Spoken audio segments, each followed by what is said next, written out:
Voilà, donc encore une fois, bonjour, bonjour tout le monde, hein. Merci, un grand merci d'avoir dit oui à notre invitation, surtout dans une journée soirée si spéciale, hein.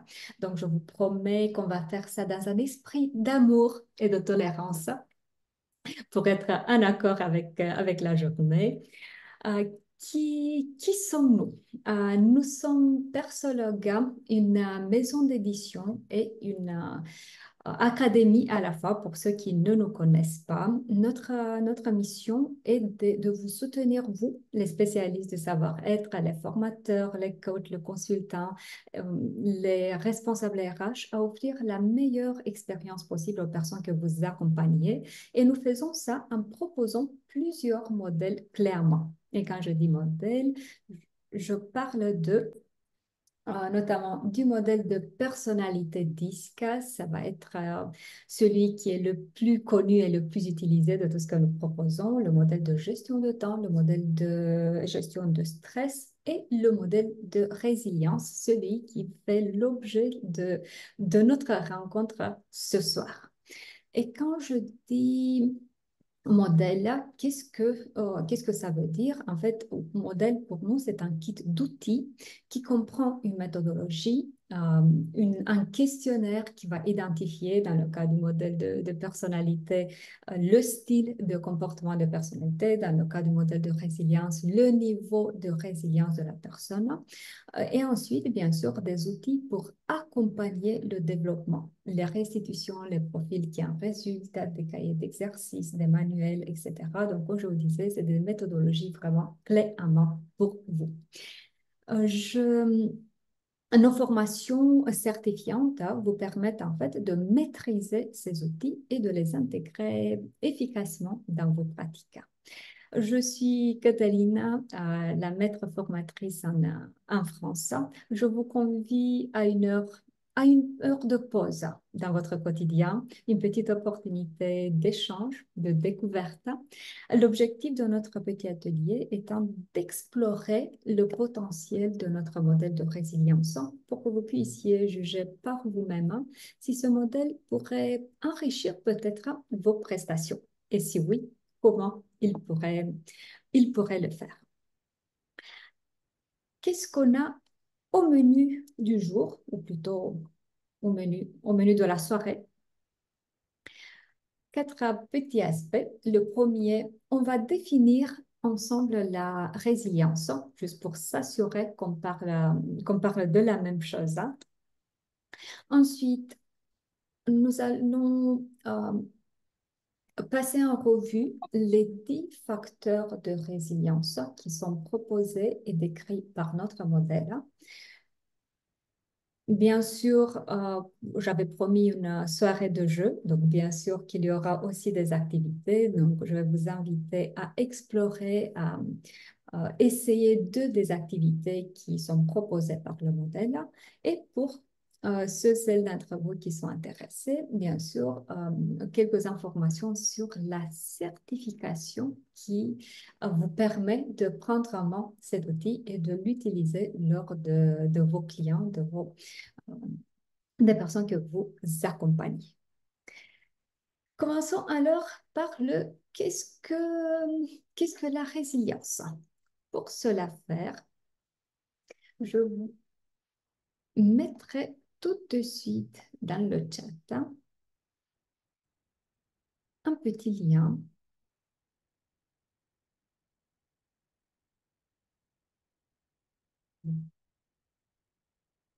Et vous avez la possibilité ou de cliquer sur ce lien et d'utiliser, de faire le petit jeu à travers votre ordinateur, ou si vous préférez votre téléphone, je vous prie de le prendre. Pas besoin de le cacher, je sais que vous l'avez à la portée de main. Et de scanner le QR code que je vais vous montrer tout de suite.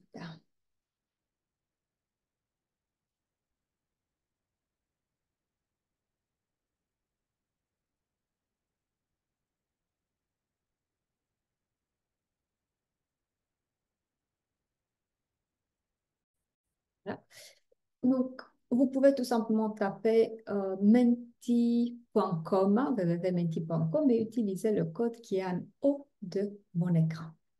Et la question qui se pose, c'est qu'est-ce que la résilience selon vous? Je vois qu'il y a déjà une réponse. Bien évidemment, il n'y a pas de bonne ou de mauvaise réponse. C'est vraiment quelle est votre perception, comment vous définissez-vous la résilience. Et si jamais vous n'arrivez pas à vous connecter à Mentimeter, il n'y a pas de souci, activez le micro et dites-le de vive voix ou écrivez dans le chat si c'est plus confortable pour vous.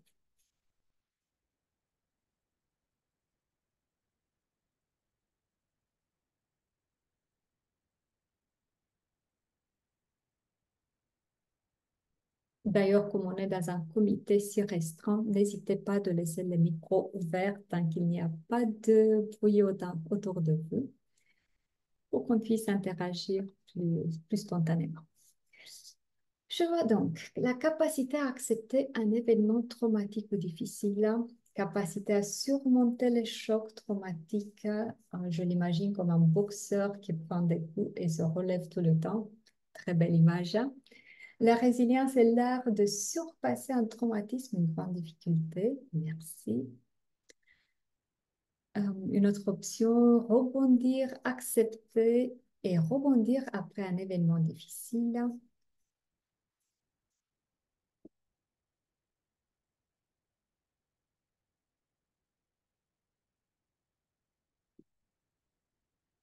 J'attends encore quelques secondes. Comme je le disais, n'hésitez pas à activer le micro et de le dire de vive voix.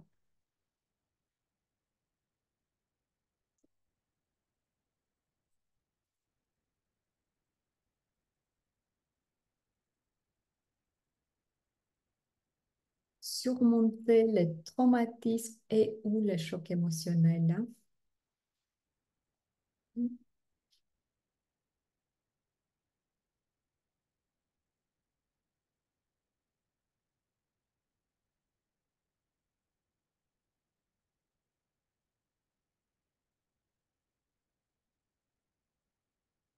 Y y a-t-il d'autres avis? Ou on s'arrête là.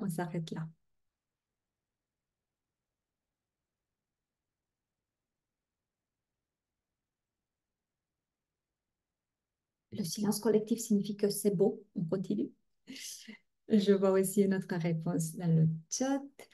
La résilience est accepter, mais de passer et de se concentrer sur les résultats. OK, merci beaucoup. Donc, les résultats qui viennent après, OK. Merci. Je suis très contente d'entendre qu'on donne à peu près la même définition à l'idée de résilience. Pour nous aussi, donc la manière dans laquelle nous définissons la résilience, c'est le fait d'être résistant, tout comme, tout comme cet arbre qu'on voit qui subit des difficultés, mais qui reste là bien ancré.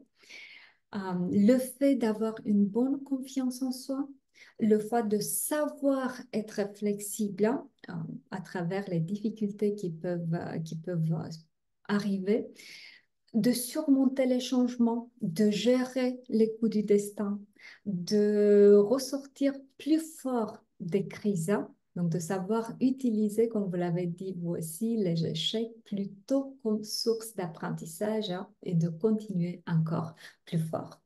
Dans notre approche, la résilience n'est pas perçue comme une caractéristique que l'on possède ou non.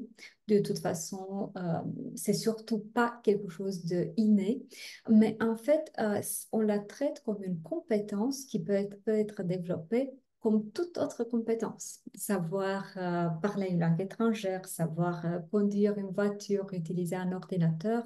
Donc, on traite la résilience exactement de la même façon.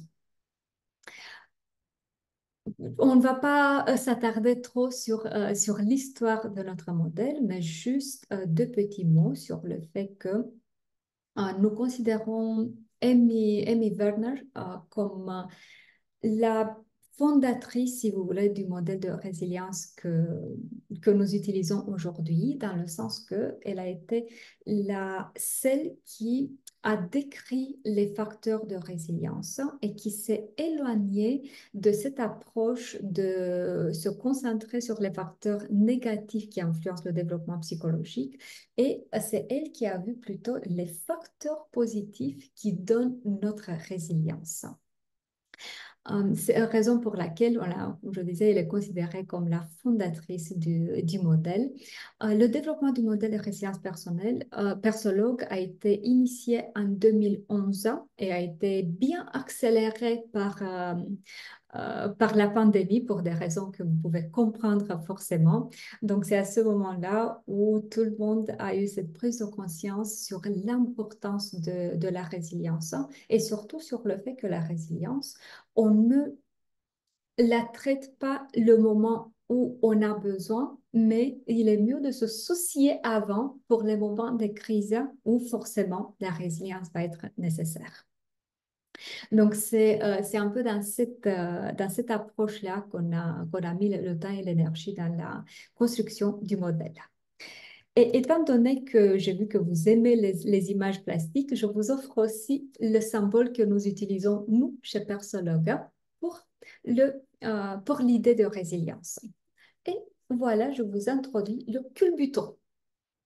Celui qui, peu importe ce qui se passe, il va trouver la manière de revenir sur ses pattes et comme vous pouvez le voir aussi en souriant. Donc, ça décrit, je dirais, pas mal la manière dans laquelle nous introduisons la résilience.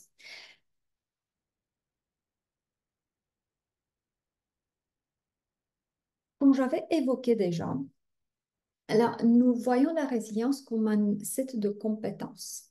Et alors, bien sûr, pour qu'on puisse les travailler, il est nécessaire de faire dans un premier temps l'inventaire. Et comme je disais, le modèle propose un questionnaire qui permet d'avoir le niveau, l'intensité de chacun de ces 10 facteurs. Je vous propose qu'on jette un petit œil sur ça. Donc, pour nous, l'idée de résilience peut être classifiée en 4 catégories essentielles. La première va être l'acceptation, le ressentir, le côté de comprendre et de s'orienter. Et bien sûr, dans chaque catégorie, on aura d'autres facteurs qui vont être inclus. L'idée d'acceptation parle en fait de notre capacité à accepter, à s'accepter en termes de tout ce qui ne peut pas être changé et aussi les aspects sur lesquels on n'a pas de contrôle. Dans l'acceptation, on retrouve comme facteur de résilience l'idée d'acceptation en soi, l'efficacité auto-perçue, autrement dit, la, ça se manifeste par la croyance en soi-même et ses propres capacités, ainsi que la conviction que nos compétences nous permettront de surmonter les difficultés qui vont apparaître. Donc, ici, on a le voyage de ce n'est pas possible, de comment cela pourrait-il être possible. Et ça se transforme en fait finalement dans le oui, finalement, il y a des solutions à tout, mais il faut juste me mettre en mode je sais que je pourrais surmonter ça, même si je ne sais pas encore comment. Ensuite, on retrouve le facteur responsabilité qui parle de la capacité de prendre les rênes de sa vie. Autrement dit, de prendre conscience du fait qu'on est les seuls responsables de ces actes. Les personnes résilientes, à notre avis, assument la responsabilité de leurs pensées, de leurs émotions, de leurs actions. Certaines choses échappent à notre contrôle, bien sûr, comme le temps qu'il fera demain, ensoleillé, pluvieux. Par contre, c'est dans notre contrôle de se préparer pour ce qui peut arriver. Est-ce que jusque-là, c'est bon? Est-ce que j'ai été assez claire? Ouais. Moi, j'ai une petite question. Oui, je vous en prie. En fait, je m'accepte, mais Mhm. je voudrais avoir un autre niveau, en fait. Je sais que je peux atteindre mes capacités d'avancer. Mhm. J'ai confiance en moi et ainsi de suite, mais j'ai toujours envie d'aller plus haut. Donc, Mhm. est-ce que c'est incompatible entre les deux, en fait, de dire, par exemple, le stoïcisme, le fait d'accepter ce qu'on ne peut pas modifier, et que moi, je travaille pour essayer de modifier ce que je peux, est-ce que c'est en contradiction ou pas? À votre avis? Hein. Bah, vous me dites, par exemple, il neige, je peux rien faire, il neige, mais me mettre un manteau, me protéger et ainsi de suite, je peux atteindre ça. Mais j'aimerais bien arrêter que la neige arrête. Mais j'imagine, Ok. je peux pas le faire. Ah, ok. Euh, donc, en fait, si on parle d'acceptation, c'est juste l'idée d'accepter ce qui ne peut pas être changé. Tant qu'il y a une manière de pouvoir changer, en fait, c'est pas incompatible.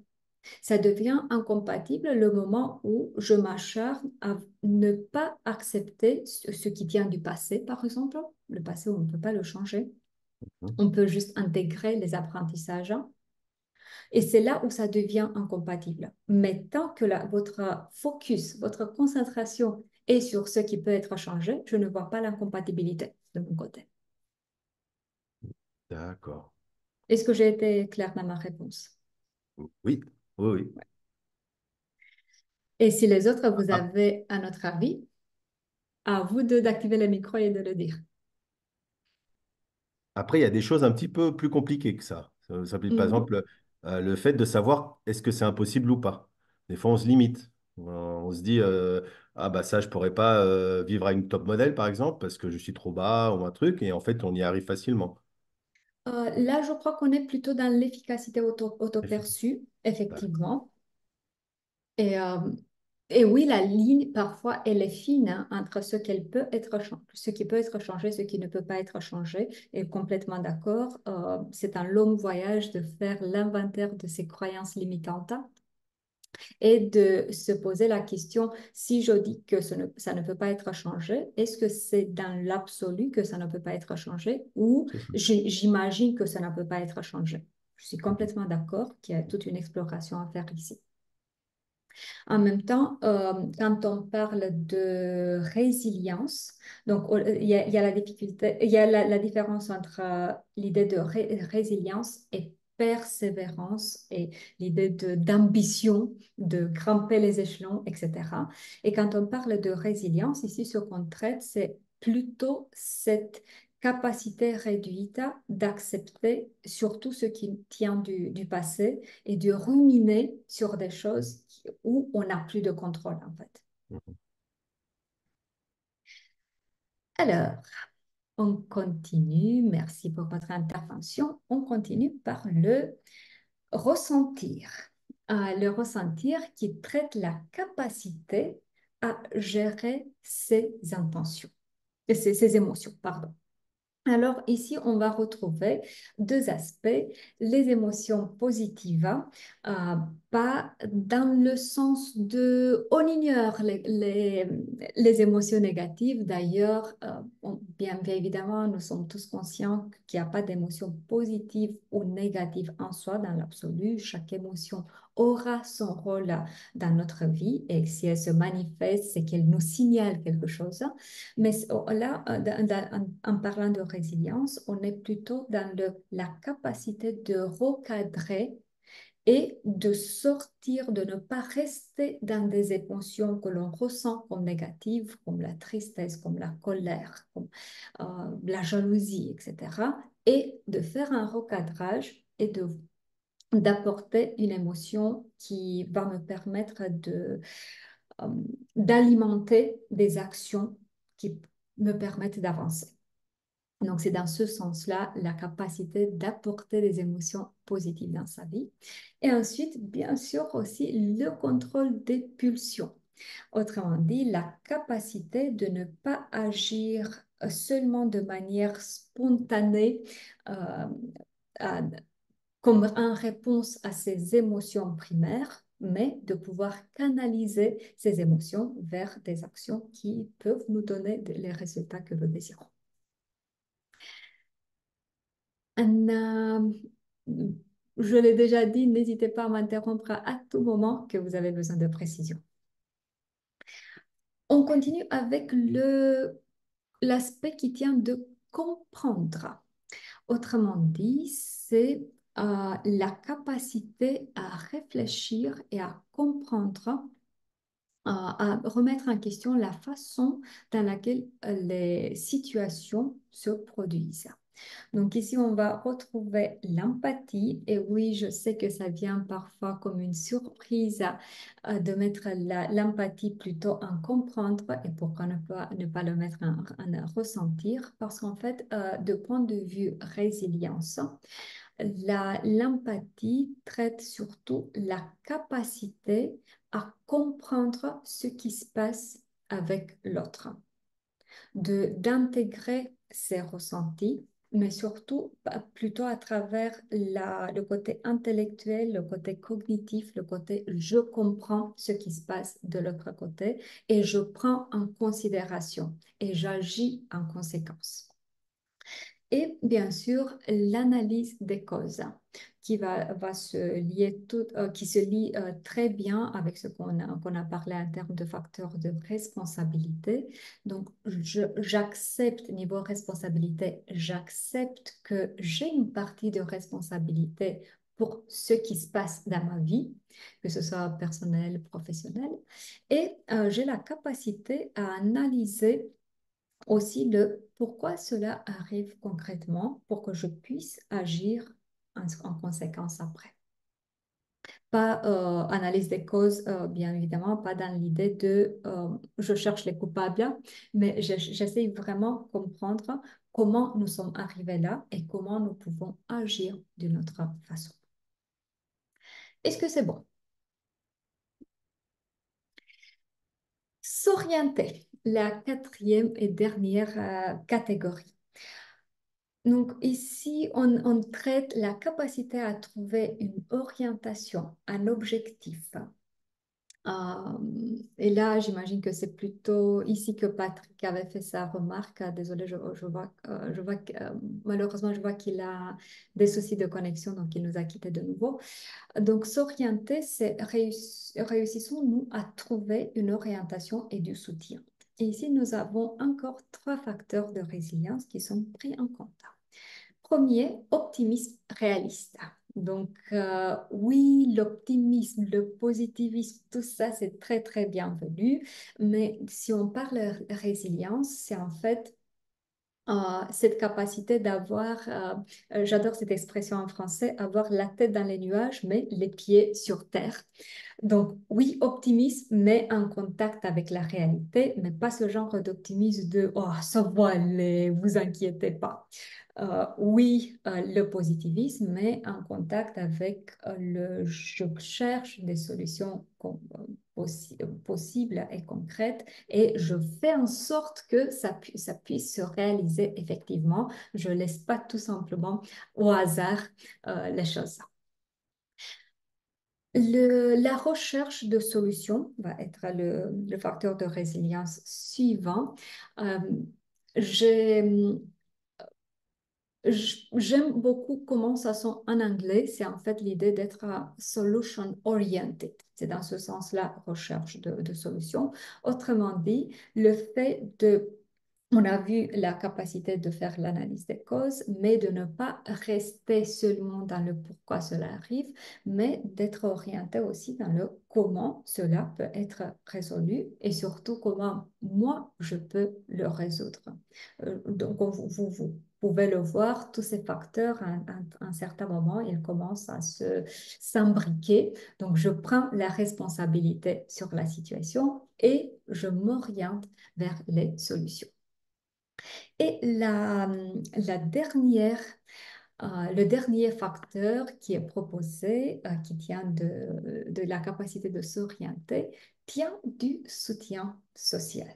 Si jusque-là, vous avez vu que les facteurs étaient plutôt orientés envers soi-même, avec la prise de responsabilisation par rapport à soi, gestion des émotions par rapport à soi, prise de responsabilité, efficacité autoperçue, etc., cette fois-ci, on élargit le champ parce qu'en fait, quand on parle de résilience, on accepte le fait que seul, ça risque d'être un peu difficile et que parfois, être résilient, en fait, signifie aussi avoir cette capacité de créer des relations, de créer les bons contacts, d'entretenir les bons contacts pour que le moment où finalement les ressources personnelles sont un peu en manque, peut-être qu'il y a des moments où le réseau peut substituer ce qui nous manque.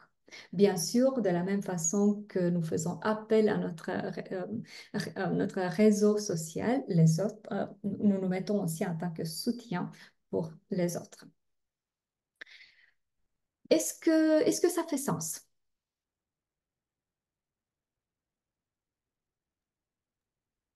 Oui, oui, oui. Avez-vous des questions, des choses à rajouter? Non, non, c'est clair. Non, c'est bon? Alors, je vous propose qu'on explore un tout petit peu un de ces facteurs. C'est une évidence qu'on n'a qu'une heure à la disposition, donc on ne va pas pouvoir aller vraiment en profondeur.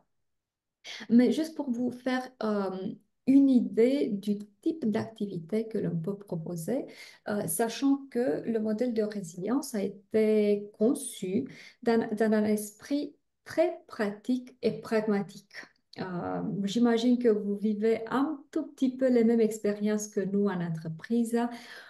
Il y a de moins en moins du temps pour se former. On veut de plus en plus des formations, des interventions comme ça, des petits cachets si possible, de les prendre le soir et de devenir merveilleux le matin. Beaucoup de fois, on me demande de faire des animations de 2, 3 heures pour des sujets qui sont vraiment très, très complexes. Et alors, nous avons pris ça en considération lors de la création du modèle. Et comme je disais, il est conçu de manière très pratique, très pragmatique, pour que ça permette de faire un accompagnement de 2 jours si on les a à la disposition, mais également de pouvoir restreindre sur une journée, voire une demi-journée, se concentrer sur l'essentiel. Donc, ce qui fait que dans l'approche de notre modèle, nous avons les 11 facteurs de résilience et ensuite 1, 2 activités très concrètes pour travailler chacun de ces facteurs de résilience. Et là, je vous invite à ce qu'on explore euh, un de ces facteurs est une activité possible.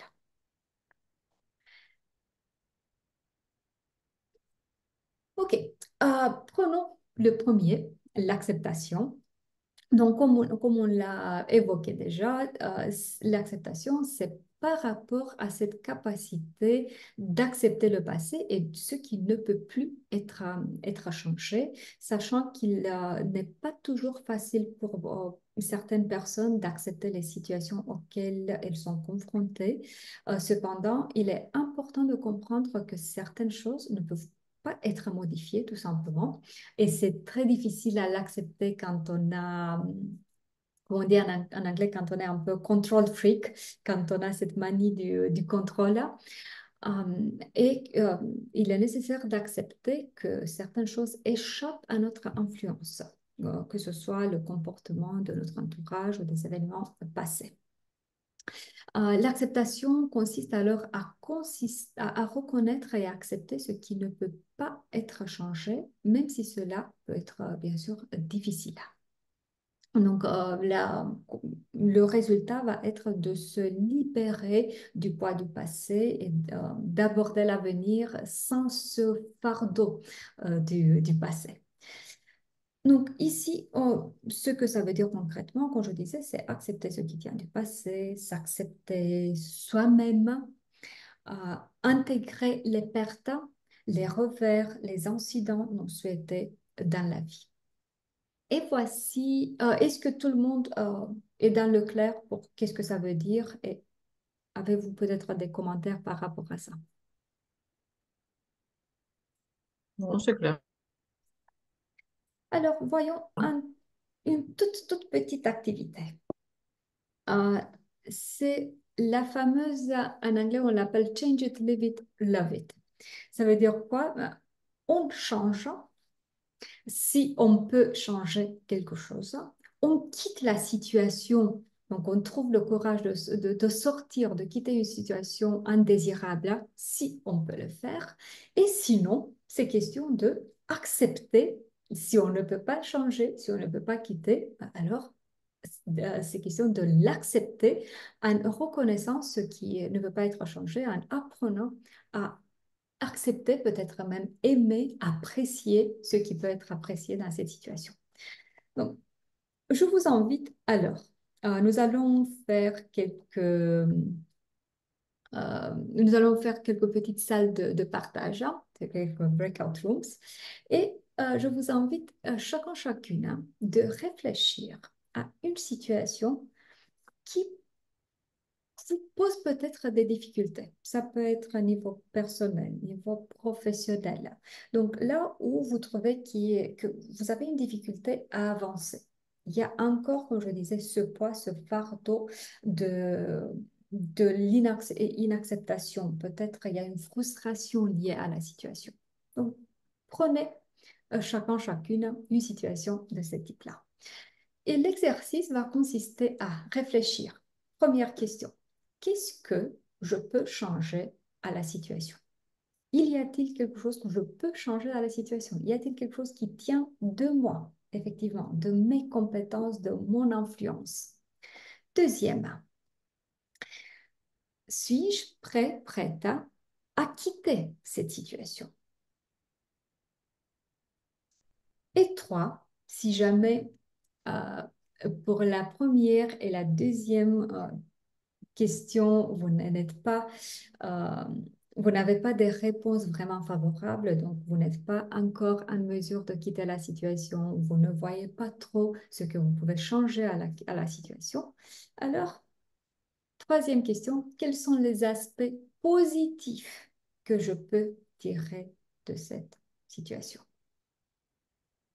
Et je vais donner aussi un exemple concret pour faire un peu plus simple, un peu plus clair. Disons que je n'aime pas l'appartement dans lequel je vis. OK. Qu'est-ce que je peux changer? Bon, il y a quelques aspects que je peux changer. Peut-être améliorer un tout petit peu le mobilier. Peut-être mettre une touche de peinture. Bien sûr, c'est à vérifier si je suis en location. Est-ce qu'on me permet de faire ça? Si on me permet, c'est des petites choses que je pourrais changer. En faisant ces changements, est-ce que ça me rend plus contente? Pas encore. OK. Est-ce que je suis prête à quitter cette situation? Est-ce que je peux changer d'appartement tout simplement? Chercher une autre location. Et là, il peut y avoir beaucoup de réponses. Ça peut être oui, en effet. Donc, c'est le moment de couper avec la situation actuelle et d'aller vers une nouvelle situation.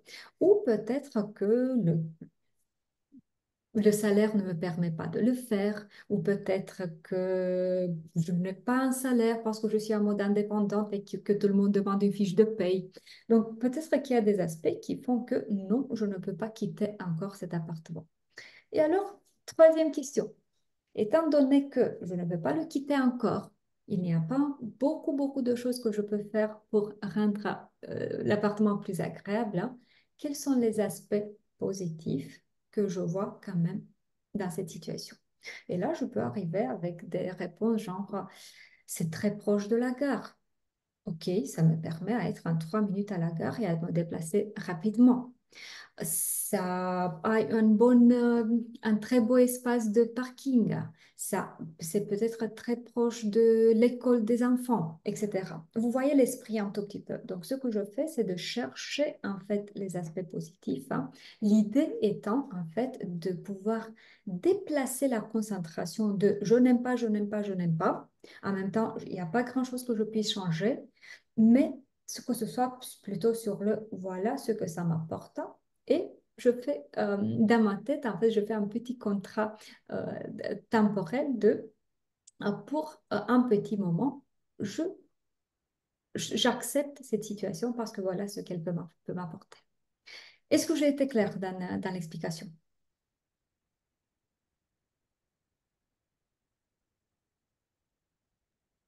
Et en fait, tu nous mets en sous-groupe C'est ça. Je et vais vous chacun mettre a sa situation et répond à ces trois questions. exactement. OK. Alors, je vous mets dans le chat tout de suite déjà le slide que je viens de montrer pour que vous ayez les questions à la portée de main au cas où vous ne les avez pas notées.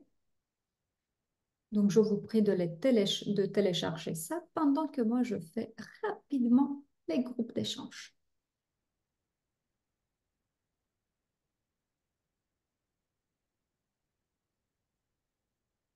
Je vais faire des groupes de 3 au cas où tout le monde ne peut pas participer. Je m'assure que comme ça, vous avez au moins un partenaire de discussion. Et bien sûr, étant donné que c'est juste une petite découverte, nous n'avons pas beaucoup de temps à la disposition. Donc, je vais mettre 8 minutes pour les échanges. L'univers a dit que nous avons un groupe formé de Aurore Douillet, Bernou, Gandema, j'espère que je prononce bien. Ensuite, attendez juste un petit instant pour que je déplace quelqu'un. Aurore et Sylvine, ça va être le troisième groupe. Et je viens de changer, en fait, c'est Gandema et Nathalie. Vous êtes dans un deuxième groupe. Y a-t-il des questions avant que j'ouvre les salles d'échange? OK pour tout le monde? Ouais. Bon, alors amusez-vous bien. On se retrouve en 8 minutes.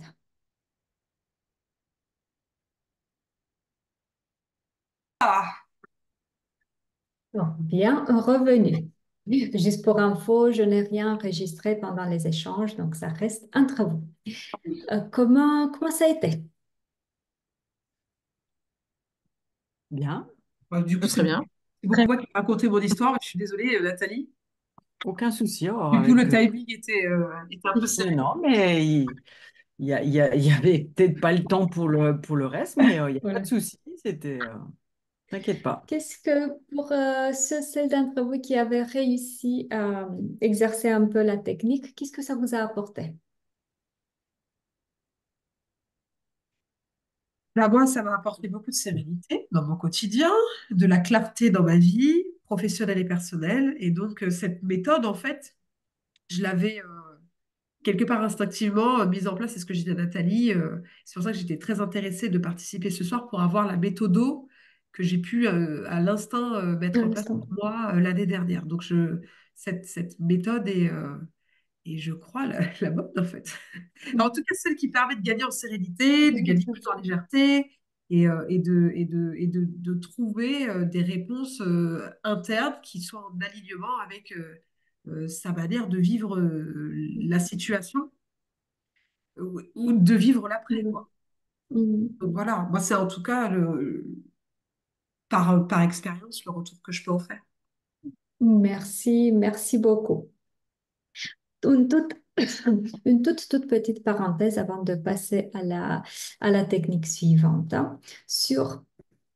Si vous trouvez ce modèle intéressant et que vous décidez de passer à une certification, à quoi vous aurez accès concrètement?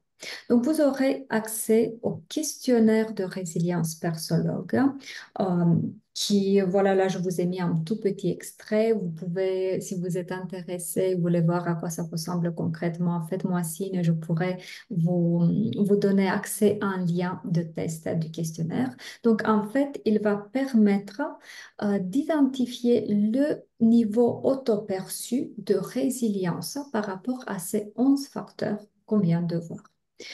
Bien sûr, nous aurons un profil qui va résulter avec des explications par rapport à ces facteurs de résilience.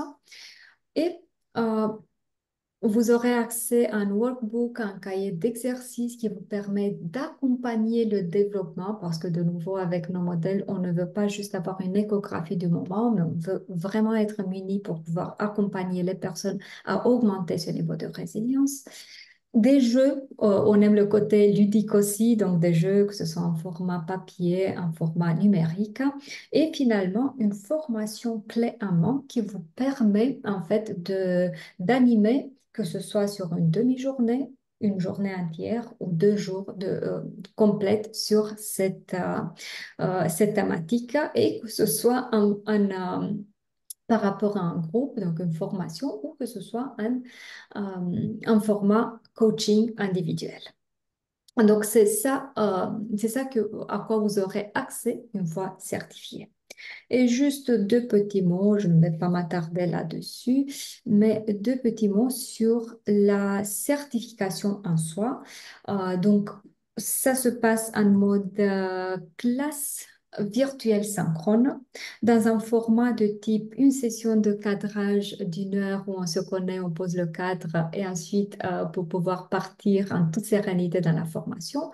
Et la formation se déroule en 5 modules de formation de 4 heures avec un travail intersession donc d'une session à une autre, un travail individuel. Voici les dates si cela vous intéresse. Donc la prochaine démarre le 30 mai. Et le tarif qu'on vous propose, c'est de 1 750 euros, étant donné que ce modèle est le plus récent et le plus jeune chez Persologue et nous sommes encore en phase de lancement en France, on vous propose une petite remise de lancement de 10%.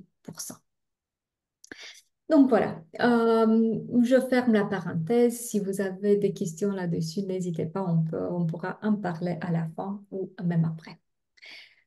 Voyons rapidement aussi un deuxième facteur et une petite technique associée. L'optimisme réaliste.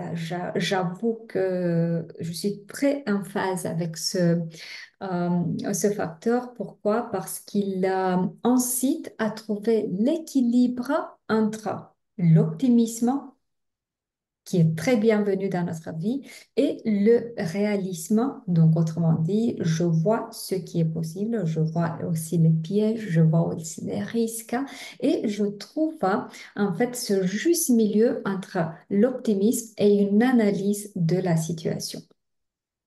Donc, ce facteur de résilience, qu'est-ce qu'il nous donne? Il nous donne une approche confiante, une approche positive à la vie, tout en étant ancré dans la réalité. Donc, autrement dit, on s'attend, on se prépare mentalement pour des résultats positifs, mais tout en prenant en compte aussi la réalité que l'on vit.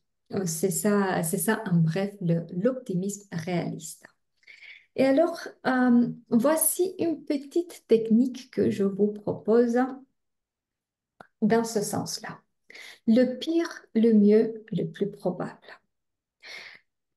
Je vous prie cette fois-ci de prendre en considération une situation qui vous met en difficulté dans le sens de vous voudriez changer quelque chose. Par contre, vous avez cette tendance à vous concentrer un peu trop sur le danger, un peu trop sur le risque. Et peut-être vous êtes même un peu paralysé dans l'indécision. Et alors, la technique consiste en ces 3 choses suivantes. La première, on décharge le sac de tout ce qui peut être en termes de soucis qu'on se fait. Donc, on décrit quelle est la pire, mais vraiment la pire des conséquences que l'on peut voir pour cette situation. Si on agit dans le sens que l'on veut, qu'est-ce qui est le pire qui peut arriver? Ça sert en fait de décharger le cerveau de tout ce qu'on peut se faire comme souci. Ensuite, et là c'est très important de bien garder l'ordre. je passe au 2. Vous voyez que le 2, c'est la troisième en termes euh, d'alignement. Donc, qu'est-ce qui est le mieux? Donc, si tout se passe de merveille, qu'est-ce qui est le mieux qui peut se passer? Pour qu'ensuite, une fois qu'on a fait la liste du pire, du mieux, on se, on s'assoit sur la troisième, le plus probable. Et là, on fait la liste de qu'est-ce qui est finalement le plus probable et de point de vue réaliste qui se passe. Est-ce que ça vous dit qu'on joue un tout petit peu avec ça aussi? Et là, on Oui. imagine on prend une situation qui est réelle en ce moment ou c'est C'est éventuellement une situation passée? de préférence quelque chose de réel où on peut encore agir. Parce que sinon, c'est juste l'analyse de quelque chose qui s'est passé. Donc, de préférence, quelque chose du présent. Comme l'autre fois, je vais vous donner la feuille de route, hein. Donc, je vous donne tout de suite le petit slide que j'ai utilisé. Voilà, vous pouvez le télécharger dans le chat et je prépare les deux groupes d'échange. Cette fois-ci, je vais en faire seulement deux parce que j'ai vu que tout le monde n'a pas la possibilité d'activer le micro et de participer. C'est une évidence que tout le monde n'aura pas le temps d'échanger. On est bien d'accord. Là, on est juste pour découvrir un tout petit peu. Dites-moi si c'est clair pour vous ce qu'il y a à faire. Non, c'est clair. Bien. Je Et, réfléchis à la situation. et Oui, vous oui. avez, et c'est OK pour tout le monde qu'on le fasse? Oui. Oui, OK. Alors, j'ouvre les salles. Amusez-vous bien. On se retrouve de nouveau en 6 minutes.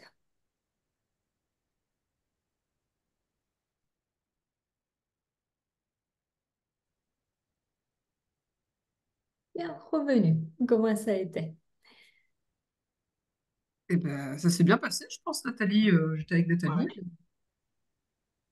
Ouais, ouais, très bien. On avait deux situations effectivement différentes et oui, oui. Donc, comme vous avez remarqué peut-être, cette technique, elle est très appropriée les moments où nous sommes peut-être un tout petit peu paralysés dans une indécision et paralysés surtout par la peur. Un exemple concret, je veux déménager dans un autre pays. Je veux parler à mon chef pour lui demander quelque chose de concret. Et quand on est paralysé par la peur de tout ce qui peut arriver du pire. Et alors, c'est dans ces moments-là où cette technique, elle peut nous aider parce qu'on fait la liste de ce qui est le pire. Si je déménage dans un autre pays, quel est le pire va se passer? Ah bah, je ne vais pas trouver de boulot, personne ne va m'aimer, tout le monde va croire que mon accent, il est complètement stupide, ils vont me détester. Tout ça, c'est le pire. Quel est le meilleur? Bah, le meilleur, c'est qu'ils vont m'adorer. Vous savez, dès que je vais déménager dans ce pays-là, ils vont trouver que tous les romans sont géniaux et ils vont, euh, tout le monde voudra faire partie de ma compagnie. Et le plus réaliste, c'est qu'il y aura des personnes avec lesquelles je vais accrocher, des personnes qui ne vont pas m'aimer, mais que c'est OK. Et, je ne vais pas peut-être trouver le meilleur boulot tout d'un coup, mais je vais commencer avec quelque chose et ensuite je vais pouvoir progresser. Donc, vous voyez, ces questions de juste, ça nous permet de mettre le curseur, en fait, sur les conséquences les plus probables pour qu'on puisse avancer et ne pas rester figé dans la peur. Donc, c'est ça le but, l'objectif de cette technique. OK, alors, j'ai un tout petit peu débordé, désolé, donc juste deux petites informations sur le quand et comment on peut utiliser le modèle de résilience. Donc, concrètement, ce qu'il permet, il permet de prendre de recul, il permet de s'accorder un moment de réflexion, il permet de cultiver les 10 facteurs de résilience parce que de nouveau, si on part sur l'idée que la résilience, ça s'apprend, alors c'est exactement ce que le modèle il permet d'apprendre à devenir plus résilient et à se munir finalement à mieux faire face au changement. Ce qui fait que dans le comment on peut l'utiliser, comme j'avais évoqué, on peut l'utiliser lors des séminaires, formations, ainsi que dans les accompagnements individuels. Quand à tout moment un but de prévention, et ça c'est à mon avis l'idéal dans l'utilisation, euh, après un burn-out, ça peut être très utile. Donc, et j'espère que j'étais bien claire sur le après. Donc, une fois que la personne est sortie de cette sensation d'impuissance, de manque de ressources internes, pour qu'elle puisse mieux se préparer pour les prochains coups que la vie euh, lui donnera, parce qu'on sait très bien, il y a les aléas de la vie, on ne les contrôle pas. Et ça peut être très bien venu lorsqu'on veut introduire la conduite du changement dans les entreprises. Donc, le côté résilience peut être très, très bienvenu là-dessus. Et je vois aussi un petit commentaire dans le chat, après avoir géré les sentiments, les réflexions et les conclusions. Merci beaucoup. J'avoue que je ne comprends pas trop qu'est-ce que ça veut dire, mais merci pour votre intervention. Donc, voilà. Dites-moi, s'il vous plaît, si vous avez des questions, des commentaires avant qu'on se quitte. Très bien. Petite information pour celles d'entre vous, si vous désirez la présentation et que nous ne sommes pas déjà en contact, laissez-moi s'il vous plaît votre adresse mail pour qu'on puisse vous l'envoyer.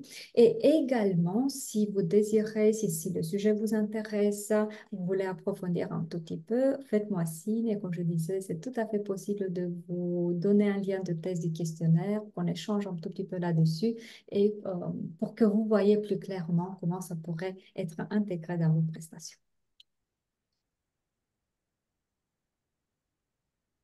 Donc, je demande encore une fois, y a-t-il des questions? Non, pour ma part, c'est tout clair. Merci beaucoup. Alors, avant qu'on se quitte, dites-moi s'il vous plaît un mot qui évoque l'expérience que vous avez avec nous ce soir.